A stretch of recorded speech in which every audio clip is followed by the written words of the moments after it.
my desk, the PC for. Oh, you're on the phone now. Okay. Yeah, but my Well, documents are on the PC, so okay. Well, we are live now, yeah. and this is I Need Living Conversations 90-second session of I Need Living Conversations of Aloha I Need Out Living. I am with Sacred Blue Heron Woman from Indianola, Oklahoma, and I'm Julian Catari from Jalapa, Veracruz. And in this session, we are going to, well, as we do always have, the message of the old ones, which is really Not neat. this week. Oh, not this week. Okay. No. Okay. So I'm Well, promising something that's not coming. not like Okay. anyway. And So so this the is creation kind of story. for anyone that wants to join us. This is week 92. This is the starting point of joining us. This is week 1 of OWL, our OWL matriculation halal, and OWL stands for our wonder working lab, or thaumaturgy, which is a Greek word for wonder work. Okay. So we are creation, always beginning, always the creation story rewrites itself. Is going to be writing itself here. You folks are going to be experiencing a wonderful journey of weaving together the truth, weaving together the real thing, the real world, not what you've been told, not what everybody's been told. Do we have this capacity to really step out of the web of lies and the web of misinformation, and are we ready to see the whole thing? Because here we have Sacred Blue Heron Woman is brave enough, has been brave enough to do that, and with that she's created this. So imagine what we could do together if we all follow these steps of being brave enough to see the whole picture. So here we go. You have the feather. So next week we're going to start. This is with opening sacred space again, and I know we've done this before. I've just, as I told you, Julian, come up with a deeper understanding of what the concept of opening sacred space is. It makes it kind of like a church. That's why people go to church, because you can't boil water unless you put it in a pot. It raises the power. So we'll start next week. This week I'm a little scattered coming in because I had some visitors right before I was trying to scoot them out so I wouldn't be late. Okay. Yeah, things like that can happen all the time. Yeah. Especially when you're 92 weeks in with like only 2 missing. Yeah, that's pretty cool. Mm-hmm. So again, 92 weeks we've been talking. This is a jumping in point for anyone that is listening. It's a start, restart, refresh. So common questions at the art and science of wonder working, or our OWL matriculation halal. OWL standing for our wonder working lab, the art and science of wonder working. Things we'll be exploring in this is the questions we ask ourselves: that are we living our best lives? What are we doing here on planet Earth? Where did we come from? What is the meaning of life? Who am I? And the greatest question that has been asked for by humanity for ages and ages: is there a God? And we want irrefutable proof of the existence of him, as we've been taught that God is male. So science investigated the matter and has solved the problem quite nobly. They've discovered a void, the dark matter, even though they're not naming. I haven't found the book yet where science has named the dark matter the void or God. And in this void, in this dark matter, is an energy, the universal force, a primal energy that pervades the whole universe, filling infinite space. And this primal force is self-aware. It's thinking. It's not a single phenomenon, it's multiplicitous, because wisdom can arise from the absence of wisdom, nor can variety arise from uniformity. The Chinese knew this primal energy force as the Tao. The scientists call it the ultimate principle, the creative influence. The Polynesians, Hawaiians know it as Aumakua, and many other cultures know it by its the unnameable. So the void, the Tao, the God, the Aumakua, the great mysteries, it's not an object. It's a period, a point, and it consists of events. And events that transpire but have neither beginning nor an end. They're simply, these events are simply always and everywhere. So our planet Earth is an event. Grandfather Sun is an event. You are an event, Julian. I am an event. These events have names, wisdoms, location, processes, and actions. So your event name is Julian. My event name is Ingrid, or Sacred Blue Heron. So as the multi-wisdoms think in relationship context, ritual magic operates, or ritual wonder working operates. What changes or transformations occur are simply vast energy wisdom fields doing what they do, doing it in concert, in aini, in harmony, in significance. So the fundamental order of the universe is ritual, it's wonder working or magical, it's transformative, and it's enduring, because change is a basic characteristic of thinking. So relationship and thinking are basic characteristics of change. So you might say that wonder working or magic is a three-way street, a three-legged process, a journey along a three-pronged road, and that three-part structure is both eternal and infinite, which is one and the same. So science discovered what we knew by intuition, that there is a God, but they named it the ultimate principle. And the scientific definition of the word principle is that which creates, constitutes, governs, sustains, and contains all. So, Spider, grandmother, the major deity of the Keris Indian nation, is a weaver and a thinker. She thinks, therefore we are. Though she's a supreme, she's not alone. There isn't an only her, as there just isn't a beginning, and in Hebrew, the word beginning is a feminine word. So Spider, grandma or goddess, is also known by the Mayans as Ishmukane. So I like saying that word, so we're going to call her Ishmukane. She's a great goddess, a very old one whose medicine power is so vast, so complete, and so focused that she brings thoughts or ideas into being. She's akin to the wind. It's been said that she's the wind's grandmother because she makes movement, and from movement all else derives. She's a weaver of life. She and her cohorts create and recreate the cosmos, giving shape, form, and meaning to all that is. Alone, awesome, complete within herself, the goddess, Ishmukane. The goddess is the all. Although she is called goddess, she could just as easily be called God, because sex has not come into being yet. So the goddess, or spider woman, Ishmukane, was in the place where only she was. There was no warm wind, no rain, no thunder, no cold, no ice, no snow, no warm. There was only spider woman, goddess, Ishmukane, floating in the abyss of the outer darkness. She was a great, wise woman whose ecstatic love is beyond imagining. No medicine person, no conjurer, no shaman, no witch, no sorcerer, no scientist or inventor can possibly imagine how great her ecstatic love is. It's complete and total. It's pure and cleaner than the void. It's like the power of the dream, although it's more pure. It's like the spirit of vision, but more clear. It has no shape or movement because it just is.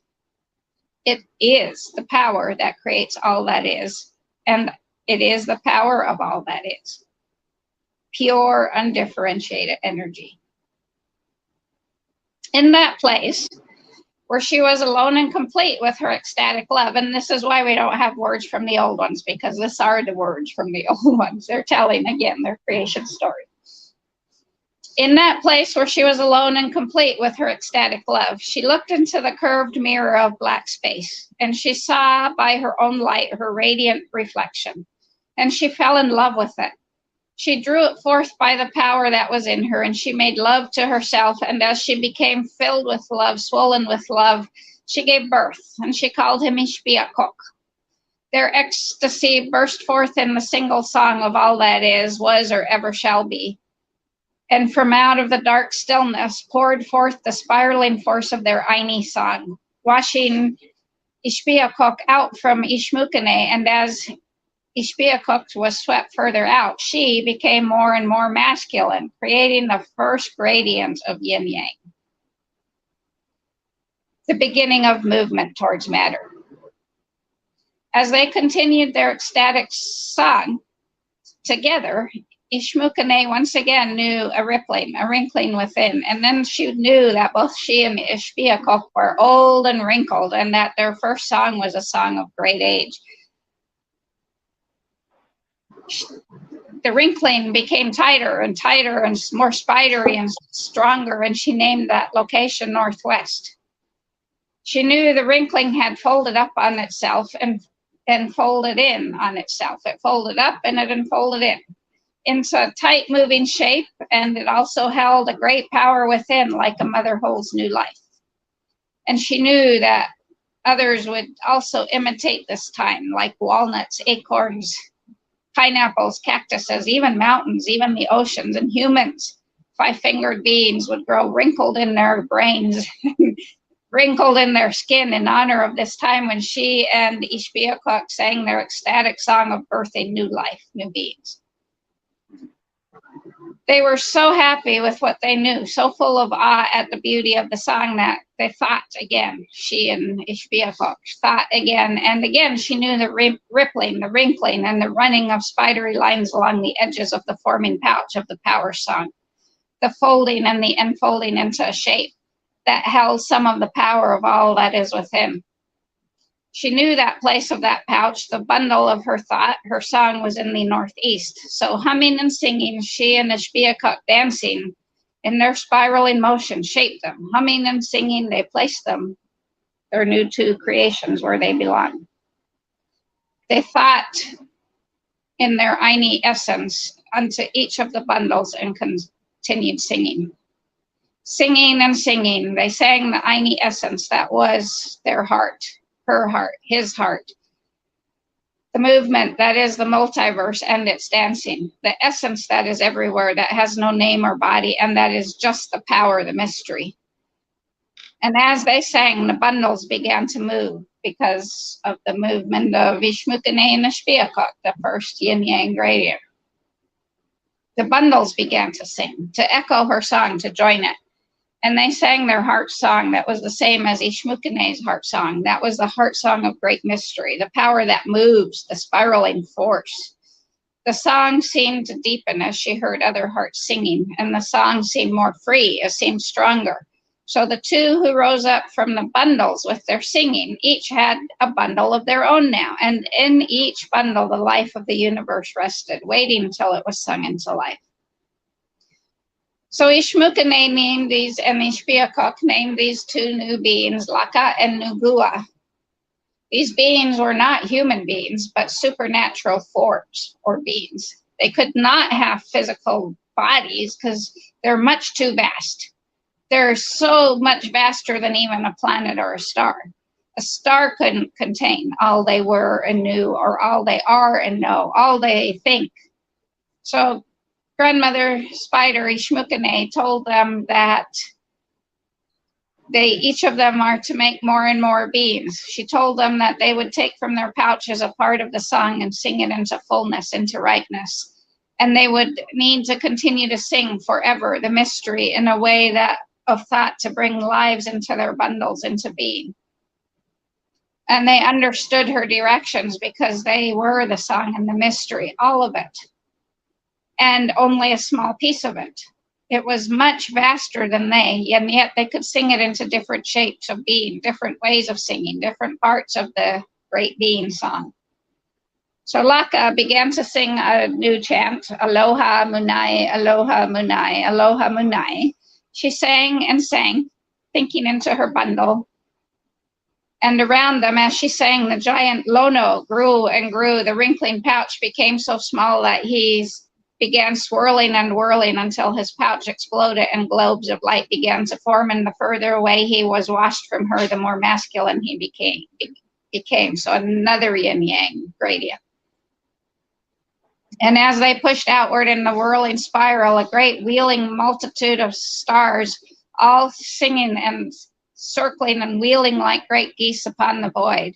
As they spiraled outward, they grew larger and brighter, around and around the still invisible centers where they sang. They whirled, the outer ones flinging themselves further and further from the center, great arms forming in the spiral dance, following the lines of the song. The lines of Aloha Munai essence, reaching out further and further into the mystery, carrying the song in their light in their fingers, making both the darkness and the light as they danced. Finding the Aloha Munai essence, coming to them from the darkness and flinging it once again out from them in the light as they danced. The essence danced in the void, in the light, in the midnight reaches of the gleaming dark, it sang. And then Nugua began to sing her thought into her bundle. Dow, da dow, da dow. The song changed again as Ishmukane, Ishpiakok, Laka, and Lono joined her song. And from the brilliant globes of light, new shapes spun out, a new giant, dancing around and around the lights, giving shape and solidity to the darkness, carrying the spin of the song into new places, more solid, more full. The planets sang, new beings awakening, joining their minds and hearts to the huge chorus, singing their parts of the heart song. And the power shaped and dipped, wheeled and danced, and overwrapped vast reaches it took on forms it hadn't known. And this power is still singing, dancing, dipping, wheeling, spreading outward and pulling inward. So satisfied with their work, Ishmukane and Ishpiakok turned to their granddaughters and smiled as they chanted. In their begetting, they would make many worlds, and upon some of them, human beings would sing in the same way as she and her granddaughter's sister sang. And on those same worlds, feathered beings would swoop and whirl as the great fires around her did. And on them, life would press its way from the place of the spider, Ishmukane singing, into the place of individual songs. And it would be far away from the place where they are, but yet it would be right among them as they stand and sing in the void, surrounded by the wheeling lights and the great swooping dark. So for as long as there have been humans on Earth, there has always been news of the birthplace of the universe, showering us day and night, and it's a central facet of our human existence to have the truth right in front of us and yet not be able to see it or recognize it. In the case of the origin of the cosmos, the news is carried by streams of light, photons, and these photon particles have been here since Ishmukane and Ishpiakok started singing their movement that created the gradient, the movement. Without that gradient movement, without those back and forth, there would be no other life. So the problem is these photons are too dim to be seen by our unassisted human eyes, and we haven't tuned ourselves to the heart song of the old ones for centuries now. So we've been wondering, bathed in the news of the origin of the universe, thinking it's nothing but a big bang, unable to respond to what is literally right out there in front of us. So by seeking, inquiring into the truths of these questions, we are becoming conscious of what we truly are and making that real in our lives as we wonder work, as we practice thaumaturgy. And as we learn thaumaturgy or wonder working, we are broadening our capacity for love, our co-commitment, ecstatic, erotic giving and receiving, which is Aini, deepening our responsibility for all around us and those not yet born or even thought of, and becoming powerful sources of creative power and heaven. Life is a richly structured stream offering opportunities to unfold to all of us all beings of the universe. That corresponds to our evolutionary stage and our role within the wholeness when we're willing to stand up and fill that role. So Ishmukane, Ishpiakok, Laka, Lono, Nugua, and Pangu now say to us, we are the core of your being, which illuminates you from within. And simultaneously, we are the being of everything which surrounds you as light.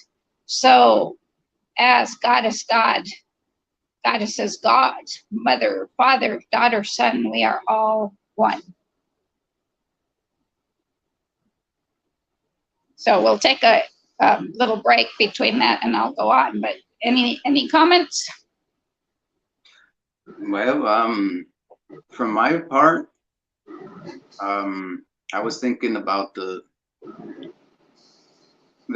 aliveness, and you got me thinking, because I was just watching this liberalist, this Argentinian guy that uploads videos, and he's talking about natural law, which is kind of pretty cool.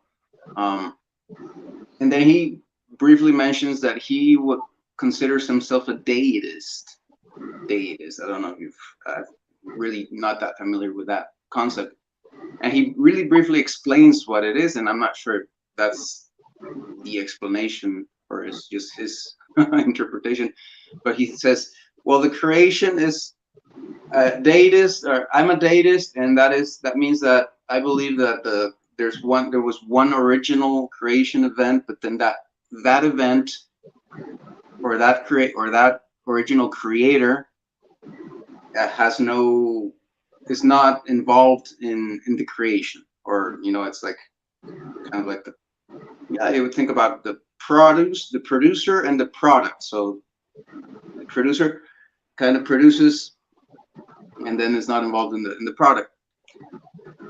And that got me really thinking about a lot of things, and I'm still thinking, and I'm incorporating what you're saying, and I find, and I don't know, when he says I think this way, I mean, he's trying to be free. I'm not criticizing him, and so I think about myself. What would I say is my way of seeing, right? And my answer to that would be, I'm just open to being wrong. So if I say this and I find something that is better, I am going to go for the better, right? So that got me thinking about my experience a long time ago when I initiated my path, of where I was like really intervened by something that is unseen, unexplainable. I experienced a miracle, which is not just wasn't just a kind of a very unique coincidence. It was an actual thing that is just completely impossible to explain, right? So I do believe there's this that the creator does kind of somehow listen and is involved. So I'm listening to your conversation, or your story, or this story, and I'm seeing how you are like Ishmukane, and you're the weaver, and that links with what I've been meditating lately, where we are the mind of the creator, having the experience. We are the creator that decided to come here and learn from a more unique, individualized, and peculiar experiences and situations and events.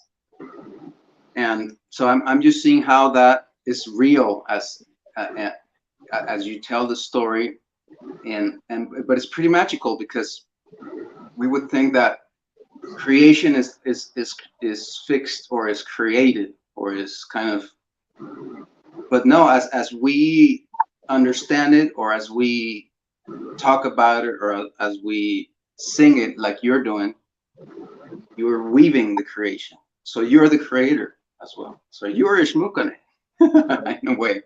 Yeah. That's my opinion. That's what I was thinking. Well, and so the names of the deities I chose, Ishbiakuk, Ishmukane and Ishbiakuk came to me because I like saying fun words, and those are fun to say. But the other two, Laka and Lono, come from the Hawaiian pantheon, and Nugua and Pangu come from the Chinese pantheon of gods.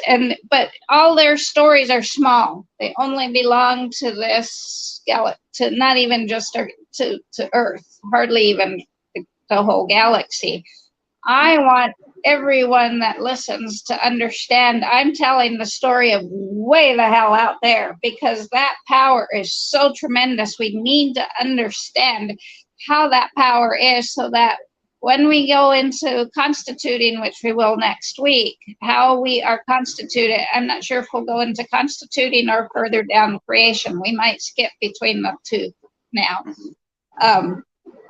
We need to understand that power needs to be transformed, refracted, because none of us, like I said at the beginning, no sorcerer, no shaman, no Dr. Violdo, no Don Oscar Miro Quesada, no Don Miguel Ruiz can hold the power of Ishmukane, because she's so vast, and Ishbiakuk, and so are Laka and Lono and Pangu and Nugua.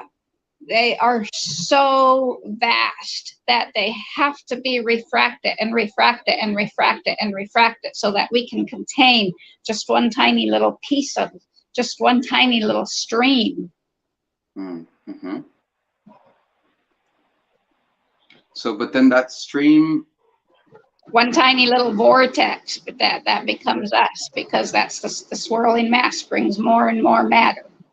I would still think that even if we're a little pebble of or a droplet of water in the river, I still think that we have the soul of the river, and we do that if something happens to us, it happens to the whole river. Absolutely, it is. We just have to understand that power is so vast, it has to be refracted, and we have to build. We have to allow our bodies. We have so weakened our bodies with all the stuff we buy to make life more comfortable for us, that we have to really practice and work at this wonder working so that our bodies can actually hold the energy. Wow. I didn't understand the first time I experienced a shamanic healing, when it was one of Dr. Violdo's students that did it with me, and he told me, don't tell anyone, you've got to hold it. I didn't understand why. He couldn't explain it to me, but I shared it right away. So I didn't hold it long enough for it to even make it into the cells of my body, because it was so exciting. I just wanted to pass it on, but I needed to hold it. I needed to incubate it. I needed it to saturate my body, so that my body could start holding that power. Yeah. And awaken my spirit body, my consciousness body. And we're going to go into that in Constitution. So, but let's pick up again with the creation, with the singing. So from the undifferentiated void, from the dark matter, comes forth the sound continually of Ishmukane singing, and their Ishmukane and Ishbiakuk dancing, spreading out, coming in, out and in, right? And the sound was light, and the light was essence. The essential nurturing Aini, reciprocity, conscious, co-commitment, wholeness, born of the empty stillness, the dot, the period. Essential Aini, wholeness, is the fundamental tone, constituting all manifestations, all matter. And from the dark matter also then came forth the sound of Laka singing along with Lono, and the sound was light, and the light was essence. essential, nurturing, aloha, munai, creativity born of empty stillness, conscious, loving. So Aini, Ishmukane and Ishbiakok perceived the unmanifested potential of mind streaming forth from Laka and Lono's Aloha Munai singing and dancing. So they joined so that both might become manifest, might become matter. And then from the void, from the dark matter, burst forth the sound of Nugua singing with Pangu, and the sound was light. The light was essence, essential, nurturing Tao, the water courseway. So the two gave birth to relationship in the family, the three, the formless manifest into the sacred triangle that also gave rise to the three sacred fires of form building, body building, the sacred will, our impetus to be and become, our intention that becomes manifest in our action, our effortless actions, our wu-wei actions, and the cause of our continuing. And then joyous creativity, taking responsibility for the thoughts we think and cultivating seeds of good tomorrows. All of these, a stream ever flowing, giving us our sense of oneness with all beings, and understanding that that which crawls, walks, flies, or swims is a relative of us. That which stands with leaves is a relative of us. That which is as hard as a rock is a relative of us. That which is a rock is a relative of us. That which gives us fruit and nuts is a relative of us. Everything. So in the void, all is nothingness. There can be no movement, no consciousness. All is whole. And when all is whole, there are no events until there is separation. That's why the further Ishbiakok moves from her, he became more and more male, became more and more yang. So once that division is there, there is the beginning of all that we know. Out of the void, the singing that shaped itself into the form of an eye, came the wrinkling, where the giant Lono was sleeping and growing. At last, the wrinkling pouch egg became too small for him, and in his discomfort, he brought forth the strength to swing about and break the egg, giving birth to the form of our galaxy, great-grandmother, Father Milky Way, who now swings us around and around with their majestic great strength. The tripartite essences now stretch this Milky Way as a river of light from Laka and Lono in the northwest, or wherever we want to put them, to Nugua and Pangu in the northeast, because remember, we're talking the whole universe. So we're giving kind of a space, but we don't really know where those spaces are. I'm just trying to give form to now Ishmukane and Ishbiakok kind of being the pinnacle of the triangle with Laka and Lono being the galaxy, and then Pangu and Nugua being our solar system. And again, this is not absolute truth. I'm just nothing we will talk, hardly anything we will talk about in our matriculation halau is absolute truth, because in an infinite universe there can be pretty much no absolute truths. No. So this is my weaving together a picture, a tapestry for understanding. So we now have the river of light known as the Great Milky Way, and Ishmukane and Ishbiakok continuing to sing and creating the eye-shaped galaxies that we know today, holding open, and Laka and Lono holding open the space that is ever expanding, the quality of love, Munai, Aloha, Munai. So this period at the center of the yin-yang cauldron provides a nest for the speck of fiery spirit. It is analogous to the ovaries in a woman that send forth an egg to receive the sperm for possibility of new life. In this swirling yin-yang cauldron of great-grandmother, grandfather Milky Way came another wrinkling, another egg, another as with a sleeping, growing giant named Pangu, Nugua's partner. Trapped inside the egg was Pangu, by all accounts a shaggy, hairy critter. He had been sleeping for 18,000 years and was looking forward to stretching his legs. Grabbing a handy axe, he bashed open the shell and watched in amazement as our solar system formed around him. The light and lissome egg white floated serenely upwards and became the heavens. The yolk, being heavier and rather lumpy, plummeted downwards and became the earth. Pangu thought this was wonderful, but what if the heavens should fall or the earth rise? The resulting scrambled cosmos was more than he could bear, so he resolved to stand between and hold the two apart like a Chinese atlas. Now Pangu was a growing lad, becoming taller and taller with each passing year, and at the rate of about 3 meters per day, after another 18,000 years, he'd grown to almost 30,000 kilometers in height. This is roughly the circumference of our Earth, and heaven was now so far up there was no danger of it ever falling to Earth again.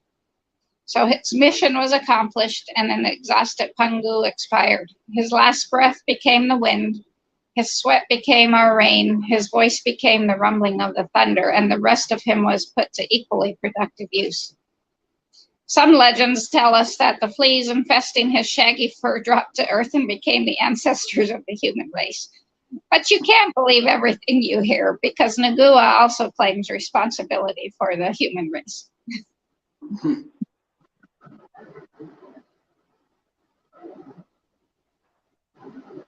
So that's the story of our creation.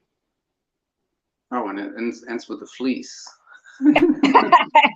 Yeah. What a, you know, I once I was in a pretty unique moment at having a vision in a very sacred site with a friend, and one of my questions to the universe was, why would the hell would you create mosquitoes and fleas? And those kind of, I mean, and I'm still trying to solve that question. Yeah. But maybe we have the answer. I've been hearing a lot lately that we are given everything we ask, and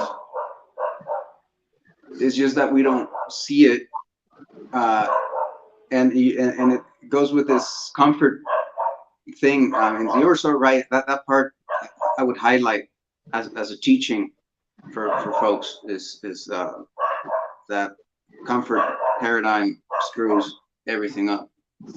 And on the body sense, there's a lot to talk about, and the holding thing, it's a lot. To me, we should have like a whole session for that. But now I think about also the mental part of it, and how then we are constantly being given what we ask for as a problem, as a complication, which is then supposed to train us, teach us, like, I want to be more patient, right? So you ask the universe. So the universe gives you something that is going to make you more patient, because it gives you that problem.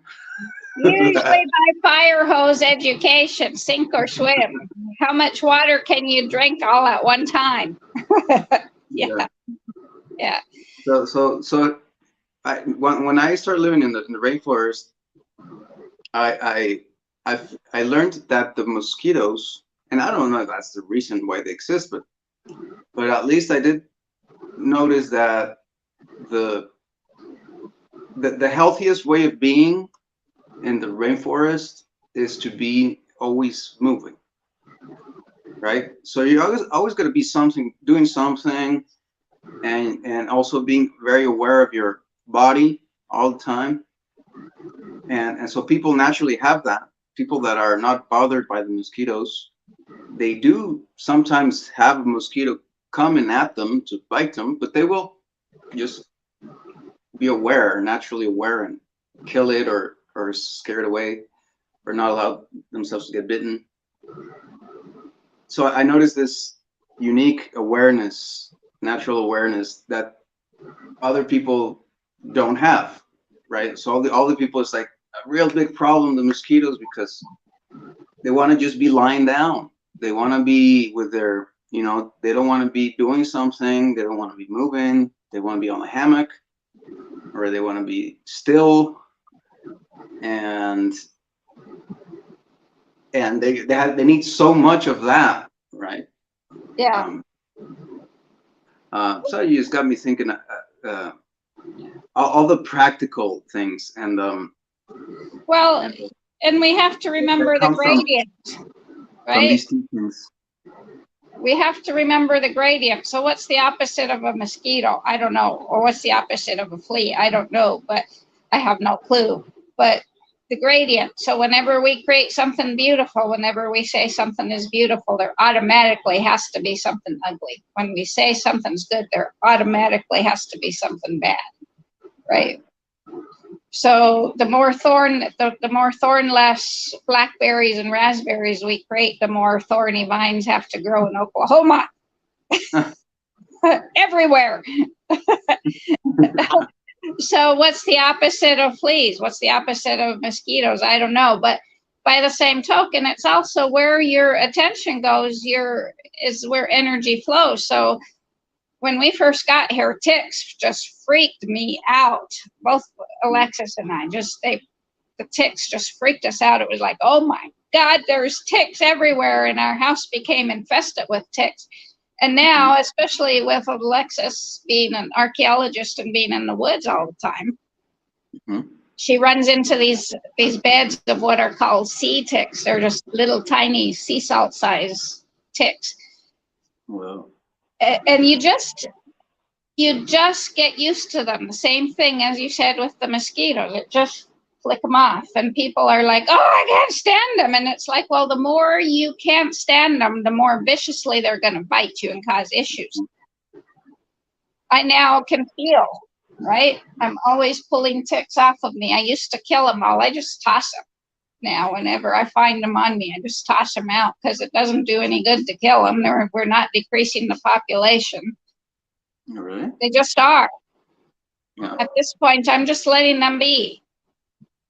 Wow. Yeah, I remember. I think the more we focus on trying to kill them, the more. I mean, I had a niece that had a job for a while. I have a niece that had a job for a while of breeding mosquitoes, so they could create new heartworm medicine for the dogs and cats. Because they say the heartworm comes from mosquitoes. Well, they have a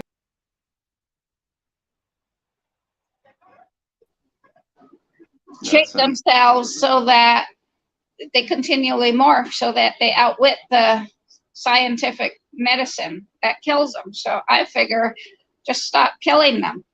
Wow. Stop trying to kill them. And there's another practical teaching right there. I mean, the more you try to stubbornly solve a problem through kind of like a non-natural paradigm, the more the worse the problem becomes. If you're trying to solve the problem, because also the system we live in is really not trying to solve problems. They thrive off creating problems. So yeah. So the other thing I'm noticing this year in my food forest is squash bugs are awful. Last year I didn't even get one squash out of any of my plants because the squash bugs mate and they lay their eggs on them, and the eggs, I don't know, they hatch pretty quick, and the little gray bodies of the babies, they kill the plants. And there's not much you can do. Other than constantly try to go out and get the eggs off the leaves of the squash plant.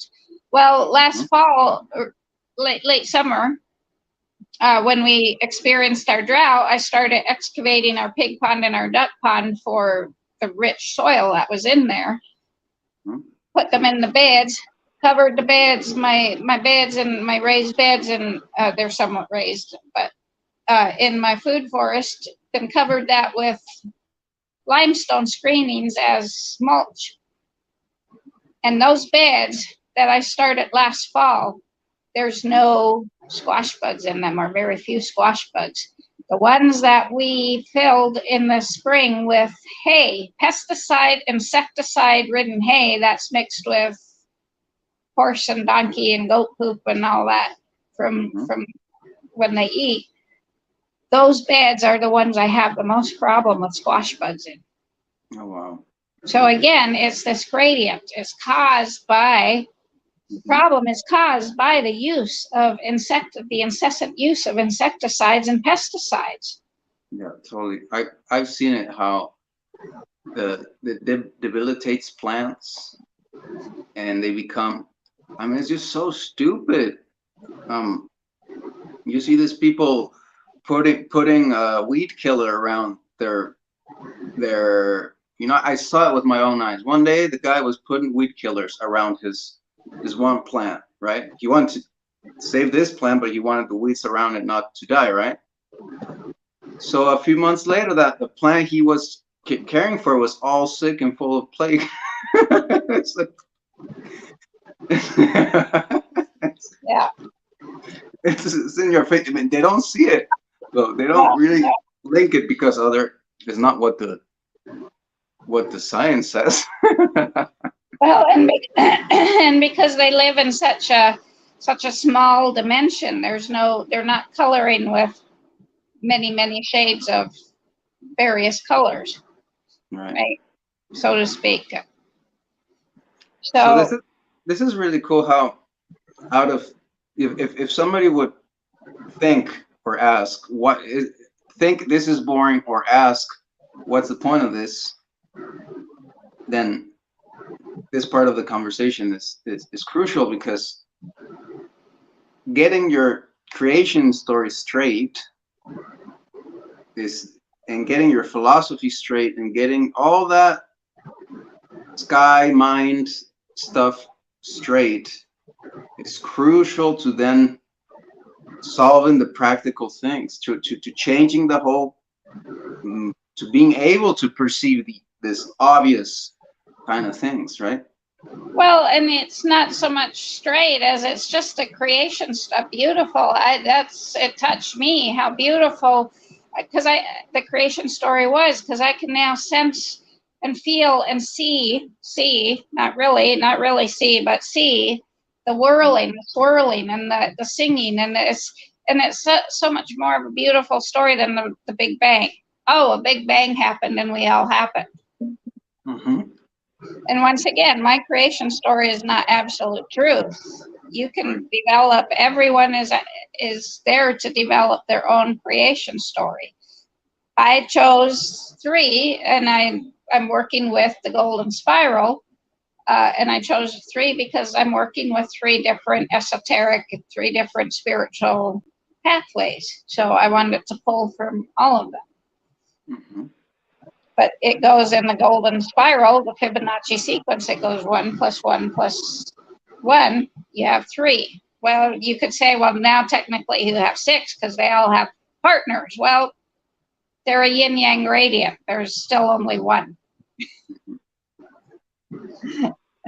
Well,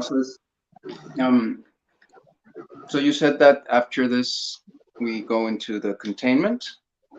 No, either. I'm thinking we'll go further down the creation path. Okay. We'll skip, when we started again, when we did this last time, started a few months ago now with this, we did cosmology. That cosmology is, will probably still be there. That's kind of part of the Big Bang. That's the scientific that we went over before, but I don't feel like repeating that this time. I think we'll go further down the creation branch of starting with the unicellular organisms to and then we'll maybe go back into embryology. Okay. Or we'll skip between the constituting, we'll dance between the two to wonder work, to understand how we're constituted and how Right. our swirling vortexes of energy gather mass and become bodies. Yeah. So that I would close to with that by saying that everything's related, and that if you're a pragmatical person, if somebody watching this is a real pragmatical person, and some of the things we say might sound crazy and unorganized or not serious, I would say then they need to expand their knowledge, because we are pretty serious, and everything we say is congruent, and we are in the quest of congruency. It's just that we're parting from a world, from a matrix that is so constrained and where they've made incongruency sound congruent. Yeah. Right. From the mindless, mechanistic, monetized, militant system. So obviously, like there's just saying, if for a very stupid person, a smart person just sounds crazy. I mean, we're probably gonna sound crazy, but that's what you want. You want to. That's part of wonder working, is being crazy. Try to understand this craziness, and then figure that it's in fact pretty congruent. Everything that we've been sharing here with you. Yeah, you kind of got to be crazy to wonder work. So. Right, you gotta be willing to find new connections. Yeah, absolutely. Or find a relationship between things that you thought weren't related.